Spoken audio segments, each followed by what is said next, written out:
गजब हरियाणा देखने वाले सारे दर्शकों ने मंजीत कोत की राम राम। साथियों, आज हसनगढ़ हिसार में पहुंचे थे और यहाँ पर किसान महापंचायत रखी थी और यहाँ पर मुख्य तौर पर किसान नेता पहुंचे थे और हमारे साथ है अमित डाका भाई है जो श्याम सुख से है। और क्या कुछ फैसला रहा है, क्या कुछ फैसला लिया गया है, मंत्री एमएलए जैसे जेजेपी है या फिर बीजेपी के हैं, गाँव में घुसने से रोक लगाई गई है, क्या कुछ फैसला रहा है? सबसे पहले राम राम भाई। राम राम भाई साहब। भाई साहब, आज की जो महापंचायत है उसमें क्या कुछ मुख्य फैसला है? ये महापंचायत आज इस तरह यहाँ प्रोग्राम था अनूप धानक का, तो आज हसनगढ़ के गांव ने जो किया, गांव के लोगों ने जो किया ना, वो काबिल तारीफ है। आज हसनगढ़ गांव की तरफ से ये फैसला लिया गया है कि अनूप धानक को ना तो पीछे आने दिया, ना अब जो प्रोग्राम था ना इसमें आने दिया, ना इसको आगे आने दिया जाएगा। चाहे बीजेपी का कोई नेता हो, चाहे जजपा का कोई नेता हो, जो जिस भी नेता ने निर्दलीय है, जिसने भी अविश्वास पत्र के जो खिलाफ गया है, वो किसी भी गाँव के अंदर, हरियाणा के किसी भी गाँव के अंदर उसको घुसने नहीं दिया जाएगा। एक ये 55 विधायक है जो इसको आपने शपथ लिए कि दोबारा नहीं बढ़ने देंगे।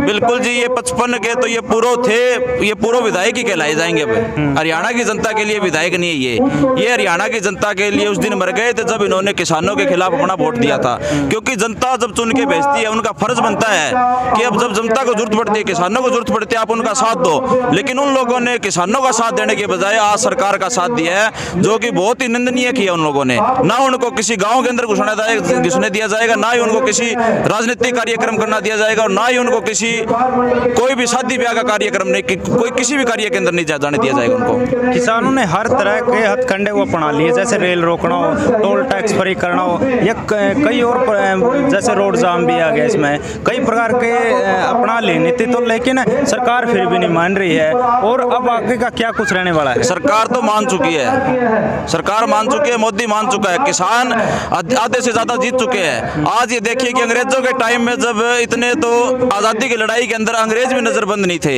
लेकिन आज इस तरह से बीजेपी और जजपा के नेता जो किसानों के खिलाफ है, आज ये बिल्कुल नजरबंद है। आज इनको घर से निकलने में दिक्कत हो रही है, तो किसान तो जीत चुके हैं। बाकी लड़ाई हम ये तीनों कानून और ये एमएसपी की गारंटी हमारे लिए लेकर के जीत जाएंगे जी। बिल्कुल। किसानों ने एक और नीति अपनाई कि लठ रख प्रोग्राम है, कोई विधायक आए तो उसके लिए लठ तैयार है। बिल्कुल जी, लठ तो तैयार है, क्योंकि वोट इन्होंने मांगे थे। जब इन्होंने वोट तैयार करके दिया हमने, तो लठ भी तैयार करके रखेंगे। एक कहावत है कि जब एक गादड़ और गादड़ी होते हैं, तो गादड़ को एक कागज का पत्र मिल जाता है, तो गादड़ी पूछती है क्या है, तो गादड़ कहता है परमिट है, अपने कुत्ते नहीं पाड़ेंगे।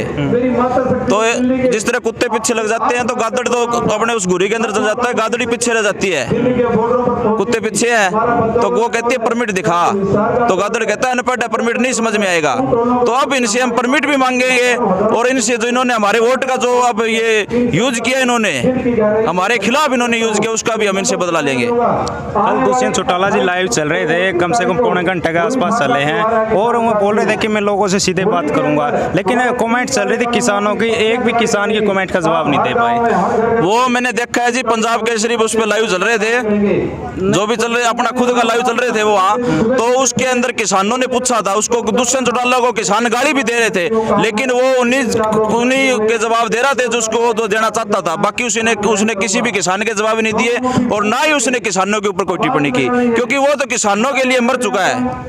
वो देवीलाल का खून नहीं है, देवीलाल का परिवार का खून नहीं है। वो तो पता नहीं कहां से हरियाणा की जनता से भीख मांग के वोट लेकर के आज हरियाणा का राजा बना बैठा है। राम कुमार गौतम और देवेंद्र बबली भी अपनी चुप्पी साध बैठे। राम कुमार गौतम को तो जब खाने के लिए चाहिए, क्योंकि हर बार ये कहता है कि खोपर खा गया, खोपर खा गया। उसको कुछ मिल जाता तो वो चुप था, उसको कुछ मिला नहीं तो वो दुष्यंत की बुराई कर रहा है, लेकिन वो किसान हितैषी नहीं। और देवेंद्र बबली जो कि पहले यही कह रहे थे कि देवेंद्र बबली शायद इस्तीफा देगा अपना, लेकिन देवेंद्र बबली ने भी बहुत घटिया काम किया है। आज किसानों के खिलाफ खड़ा है वो, क्योंकि उस किसानों ने उसको जिताया था, और किसानों के खिलाफ आज खड़ा है, जो कि बहुत बुरी बात उसके लिए।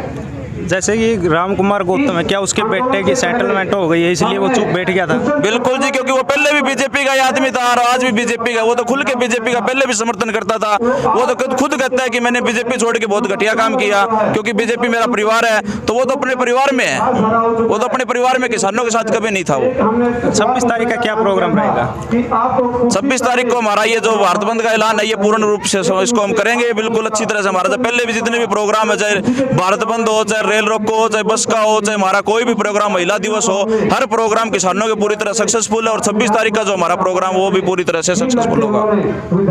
देखो भाई, आपने सुने हैं, किसानों की बात सुन ली है। एक तरफ तो किसान बैठे हैं कि जब तक कानून रद्द नहीं होते हम घर नहीं जाएंगे, और एक तरफ है जैसे खट्टर साहब भी बोल रहे थे विधानसभा में, कानून रद्द नहीं होंगे कुछ इस तरह से। तो किसान लगातार धरने पर बैठे हैं, या फिर बॉर्डर पर कह सकते हैं बैठे हैं। देखते हैं क्या होगा। तो एक सभ्य कमेंट के जरिए अपनी राय कमेंट बॉक्स में जरूर छोड़ें। धन्यवाद।